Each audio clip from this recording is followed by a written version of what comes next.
अब त हुँदा हुँदा केमा तिर्ने कर? आफ्नै बारीमा तरकारी टिप्न जाँदा पनि टिकट काट्नुपर्ने होला, कर तिर्नुपर्ने। टोइलेट जाँदा पनि लाइन बस्नुपर्ने, टिकट काट्नुपर्ने होला, कर तिर्नुपर्ने। उत्ताउलो सरकारले के लिएको नियम? उहाँ सरको भनाइहरू सुनौ है। पुलपुल लिएर उत्ताउलो भएर काम गर्ने भन्दा पनि अब चाहिँ फुकी मैले काम गर्नुपर्ने रहेछ। घन्टेका छाउराहरू उग्र भए। बिजुलीको बिलमा, खानेपानीमा, त्यसै गरी शिक्षामा, स्वास्थ्यमा कर थोपरेको छ र त्यसले नागरिकहरूलाई तलसम्म प्रभाव परेको छ।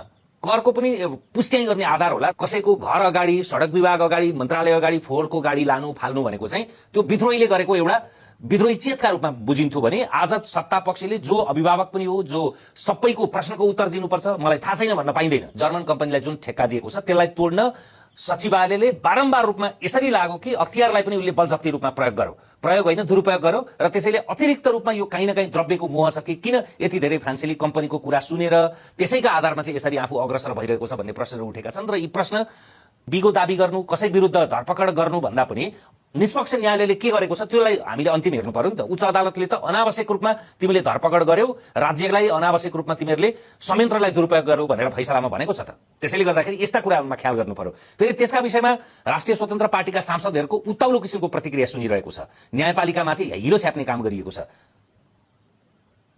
न्यायपालिकाको निष्पक्षताका विषयमा त स्वयं न्याय परिषदले वरिष्ठता मिचेर प्रधान न्यायाधीशमा डाक्टर मनोज कुमार शर्मालाई ल्याए पश्चात त त्यो त स्वयं सरकारले चाहेको न्यायपालिकाको सर्वोच्च पदमा आसीन हुनुहुन्छ। अब नि अझै गर्दा पनि पुगेन भने त न्यायपालिकालाई कि त अब चुनावी प्रक्रियाद्वारा अथवा कार्यकर्ता नियुक्त गर्नु पर्यो, होइन भने प्रशस्त रूपमा तपाईले कसैका विरुद्ध कारबाही गर्नु, अभियोजन गर्नु भन्दा पहिले चाहिँ कुनै पनि निकायलाई अनावश्यक रूपमा त्यो अख्तियार होस्, राष्ट्रिय सतर्कता केन्द्र होस्, यस्ता विषयलाई धरपकडका लागि अनावश्यक रूपमा अड्काउनु भन्दा पनि कानूनभित्रका सन्दर्भलाई हेरेर कानून सम्मत र विधि सम्मत ढङ्गबाट काम गर्नुहोस् भन्यो भने सायद त्यस्ता विषय चाहिँ सरकारका अनावश्यक